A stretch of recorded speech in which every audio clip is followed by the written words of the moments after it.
ফেসবুকে মোট 5টা প্রসিডিওর আছে টাকা ইনকাম করার। প্রথমটা হচ্ছে স্টারের পর থাকে সাবস্ক্রিপশনের পর বোনাস। এই তিনটে কিন্তু অটোমেটিক্যালি আস্তে আস্তে ক্রাইটেরিয়া পূরণ হতে থাকলে কিন্তু এই তিনটে অটোমেটিক্যালি হয়ে যায় পূরণ। এরপর আসছে ইনস্ট্রিম অ্যাড, যেটা কিন্তু খুবই শক্ত, কারণ ওখানে 60,000 ঘন্টার ওপর হচ্ছে আপনার কন্টেন্টে ভিউজ চাই, তার সাথে 5,000টা ফলোয়ার্স চাই, এইরকম ক্রাইটেরিয়া থাকে। তারপরে লাইভ অ্যাড এটা থাকে।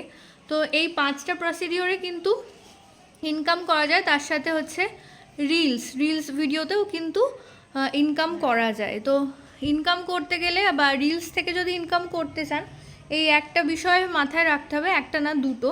সেটা হচ্ছে যে রেগুলার অন্তত 2 থেকে 3টে বা 4টে রিলস ভিডিও আপলোড করতেই হবে।